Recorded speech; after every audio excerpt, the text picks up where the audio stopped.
What happens when a television legend tries to silence a congresswoman who brought the Constitution to class? That's the question millions asked after a now famous clash between Judge Judy, America's iron-willed TV arbiter, and Congresswoman Jasmine Crockett, a civil rights attorney turned legislator who doesn't flinch when the stakes rise. On the surface, it looked like entertainment, a star judge, a charged audience, and a politician under fire. But the moment Judge Judy tried to impose her trademark authority, Crockett shifted the ground beneath her feet. With a calm line, "This isn't really your courtroom," the spectacle flipped into a civics lesson. In the chapters ahead, we'll unpack how that single exchange reframed the room, why it resonated far beyond television, and how preparation outlasted performance. This wasn't just a viral clip, it was a reminder that constitutional authority carries a weight stagecraft can't erase, the line that punctured the illusion. "This isn't really your courtroom." Delivered with calm precision, it changed the entire dynamic in seconds. For more than 2 decades, Judge Judy had cultivated the aura of absolute authority. Her set, her rules, her verdict. Viewers were conditioned to accept that anyone who sat at the defendant's table would be cut down to size by her signature mix of scorn and speed. But this time, the challenger wasn't a hapless small claims litigant. It was a congresswoman trained in constitutional law, someone fluent in the limits of authority and ready to call the set what it really was, a stage, not a bench. The micro beats of the exchange matter. Judy began, as she always does, with blunt personal critique, implying Crockett was a loud performer rather than a serious professional. This was meant to establish dominance, the same way a lioness asserts her territory. Crockett, however, didn't respond in kind. She didn't raise her voice, didn't mock, didn't even blink. Instead, she slipped into the language of jurisdiction. When Judy tried to reframe the encounter as about respecting elders, Crockett reframed it as about respecting institutions. That shift moved the battle from personalities to principles. The audience felt the energy shift instantly. What began as a familiar television ritual, Judge Judy cutting someone down, transformed into a confrontation about legitimacy. Cameras caught the murmurs when Crockett asked the pivotal question, "This isn't really your courtroom, is it?" The silence that followed was heavy, not because it was rude, but because it was accurate. The set looked like a courtroom, but the authority it projected was borrowed from costume and cadence, not law. Crockett had named the distinction, and once spoken, it couldn't be unseen. Why did this strike so deeply? Because television blurs lines. A robe, a gavel, an audience gasping at the right moment, all of it suggests judicial power. But real jurisdiction is written, not performed. It comes from constitutions, statutes, and oaths, not lighting and ratings. Crockett's quiet correction reminded everyone that authority is more than appearance. It must be grounded in role and rule. This moment also revealed 2 clashing philosophies. Judy's was built on stage dominance. Cut off, scold, declare, move on. Crockett's was built on role literacy. Define scope, cite duty, anchor to precedent. One leaned on intimidation, the other on preparation. The audience's reaction, a mix of gasps, murmurs, then applause, showed which one carried more weight. Viewers didn't cheer because Judy was embarrassed. They cheered because someone calmly peeled away performance and revealed the civics underneath. Think of it like a magician's trick exposed mid-show. Once you see the wires, you can't go back to being dazzled by the levitation. Crockett's words pulled the curtain back, not to humiliate Judy personally, but to clarify the stakes. Are we watching entertainment or a constitutional encounter? The answer determined whose authority really mattered. By naming the set for what it was, Crockett placed herself back in her true arena, the legislative branch, sworn to question and oversee. That clarity turned the confrontation into something more enduring than a viral exchange. It became a civics lesson about how authority works and why appearances can mislead. One precise line, "This isn't really your courtroom," flipped the dynamic. It shifted the focus from stage dominance to institutional role, from image to jurisdiction. The audience felt the stakes expand, recognizing that calm documentation and role literacy can be more powerful than even the sharpest TV persona. That's the lesson that came through in this clash, and it's the reason the audience's sympathy shifted almost overnight. To understand it, you have to look at the 2 different models of authority colliding in that room, the persona-driven power of Judge Judy and the institutionally grounded authority of Congresswoman Jasmine Crockett. Let's Start with persona authority, because it's the model most of us know instinctively from television. Judge Judy has built a cultural empire on tone, cadence, and performance cues. Her robe, her bench, her lightning-fast dismissals, they all reinforce a sense of unchallengeable command. Her authority is familiar and satisfying to watch because it compresses complexity into something legible. This person is wrong, that person is right, case closed. Ratings rewarded that clarity. The audience rewarded the persona by tuning in week after week, trusting the brand even more than the process. But persona authority has limits. It depends on consent. You accept the authority because the context tells you to. This is a show, this is the judge, that's how it works. Once the consent is disrupted, once someone says, this isn't really your courtroom, the foundation shakes. Suddenly the robe is just a costume, the gavel just a prop, the verdict just a script. Persona power thrives on appearances. When the appearance is questioned, the authority evaporates. Now contrast that with institutional authority. Jasmine Crockett walked into the room not with props, but with credentials, oaths, and constitutional scope. She wasn't asking the audience to accept her authority because of her tone. She was asking them to check her authority against the rules of the Republic. That's why she cited her oath, referenced Article 1, and even pulled Supreme Court precedent from her folder. Her argument wasn't, believe me, I'm strong. It was, verify me, I'm required. Institutional authority doesn't rest on charisma alone. It rests on a chain of legitimacy that extends beyond the individual. The quick bios of these two women help explain how their authority styles formed. Judge Judy, born Judith Sheindlin, worked her way up as a family court judge before becoming the most famous courtroom personality on television. Her persona is rooted in decades of cutting through excuses, leaning on sharp tone to impose order quickly. Crockett, by contrast, rose from civil rights litigation to state legislature to Congress. Her authority comes from learning how to defend constitutional principles in spaces where tone is less important than citations. For her, calm is not a tactic, it's the ground rule of professional argument.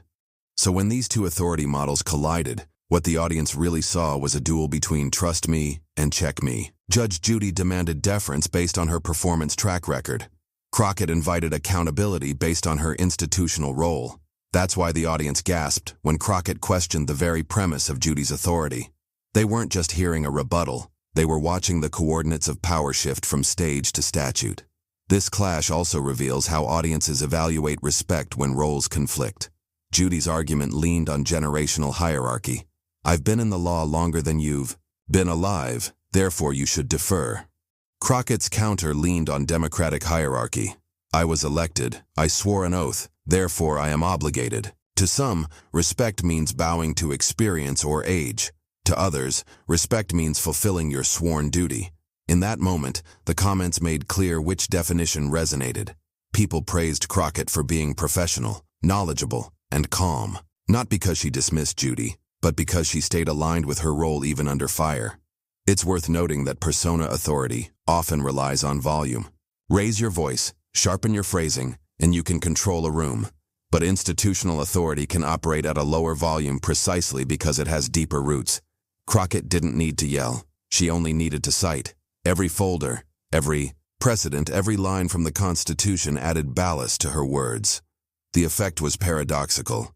By staying calm, she seemed stronger. By refusing to match tone with tone, she highlighted the fragility of persona power when it meets institutional grounding. The audience rewarded that alignment.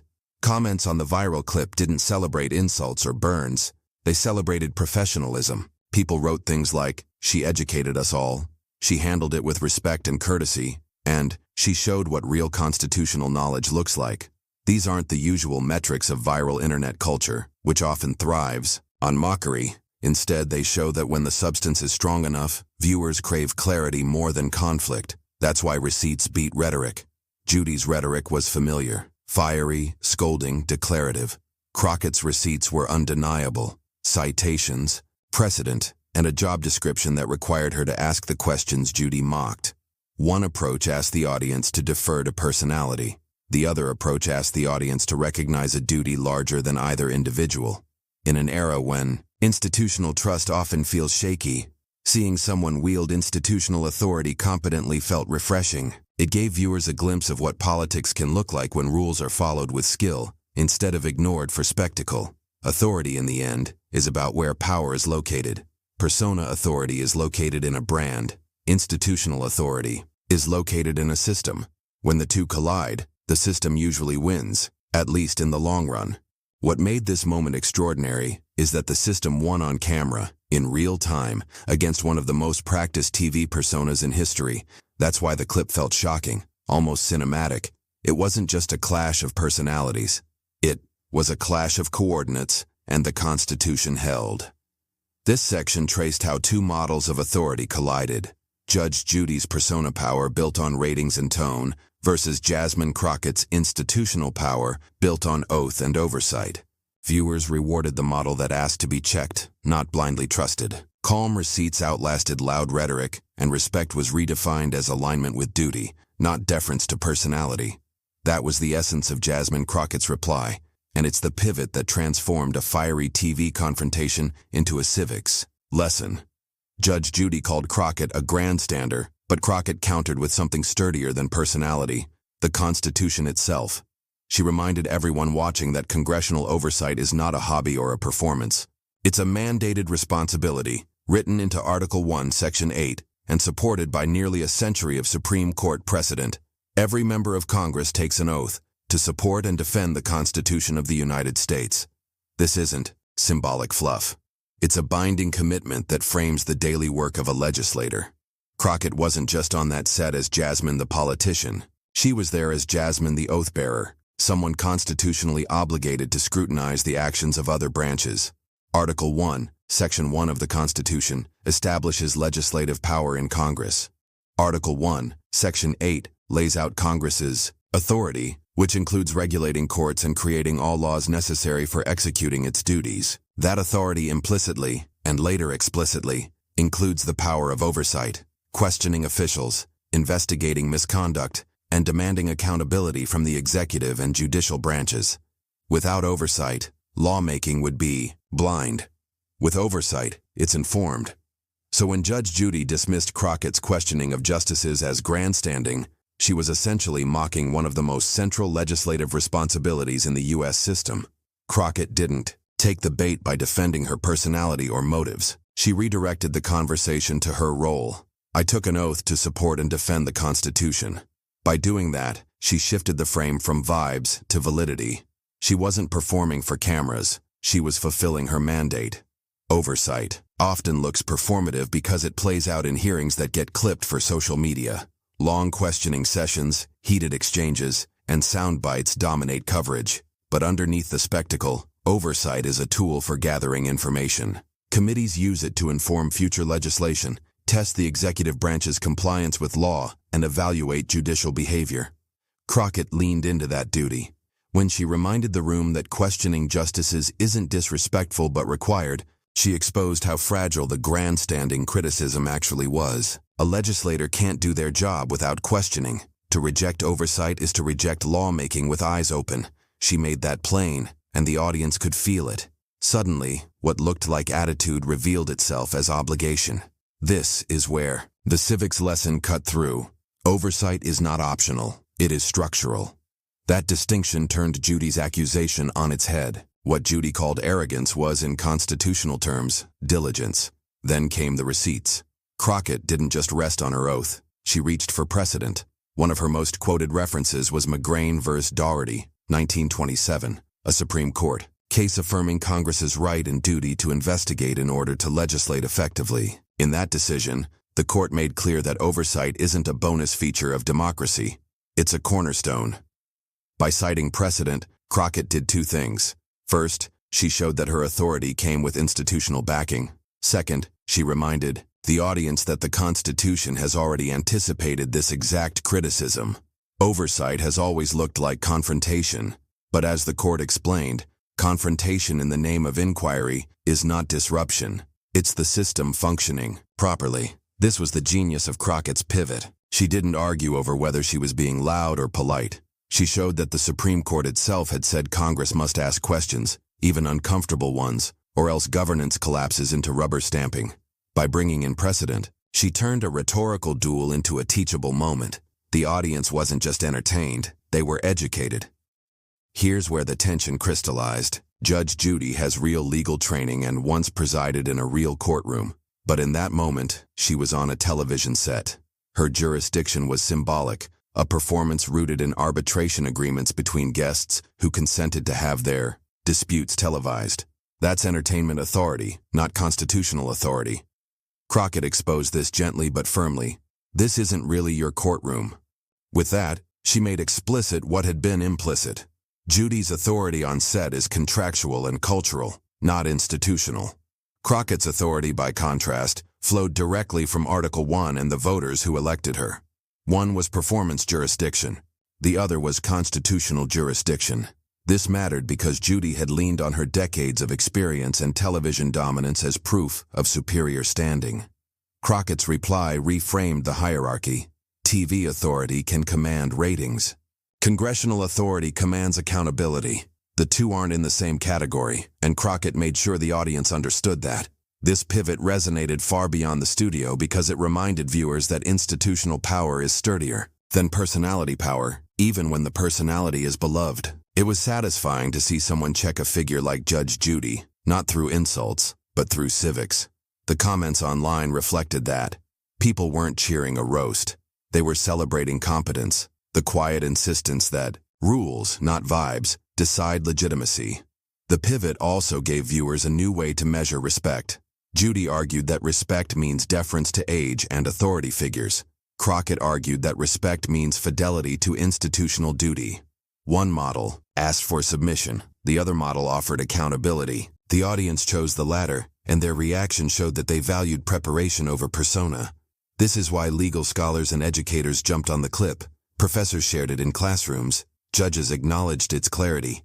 Even those who disagreed with Crockett politically admitted she had handled constitutional principles with mastery. In a polarized age, that's rare. Respect across divides earned by literacy, not alignment. At its core, this pivot was about moving from vibes to validity. Judy's critique relied on tone, personality, and cultural standing. Crockett's reply relied on law, precedent, and role definition. Viewers could sense the sturdiness. It's the difference between being dazzled by a firework and being grounded by a compass. Fireworks grab attention. Compasses provide direction. By grounding the moment in civics, Crockett gave the audience more than a show. She gave them a standard. Evaluate authority not by who shouts loudest, but by who cites the system correctly. That's why the room flipped. And that's why the clip continues to resonate. The constitutional pivot redefined the exchange. What Judy framed as grandstanding was, in fact, mandated oversight. Crockett used her oath, Article 1, and Supreme Court precedent to show that questioning is not disrespect but duty. By contrasting TV arbitration with congressional authority, she grounded the clash in civics, turning a sharp exchange into a lasting standard for accountability. The applause inside the studio was immediate, but the ripple effect stretched far beyond. On social media, hashtags like Dr. Jasmine Schools Judy trended, while legal scholars and political commentators rushed to clip, caption, and contextualize the moment. For viewers, it wasn't just about a sharp comeback, it was about seeing substance win over style. Community reactions revealed a hunger for clarity. Comments praised Crockett's calm authority, her reliance on constitutional text, and her refusal to escalate tone. Instead of celebrating insults, people celebrated professionalism. That told media producers something important. Rigor, when delivered accessibly, can go viral. The audience isn't allergic to civics. They just need it wrapped in a story that feels alive. Media framing quickly caught on. Outlets described the encounter not only as a clash of personalities, but as a constitutional masterclass. Educators shared it in classrooms, while political strategists dissected it as a model for how to counter established figures without sacrificing composure. The lesson was clear. Competence trends when it's visible, explained, and dramatized through real stakes. The aftershock also shifted norms for leadership. Leaders saw that volume doesn't always command respect. Clarity does. Creators saw that viewers reward explanations, not just explosions. And audiences walked away with a refreshed expectation. Public clashes should reveal something real, not just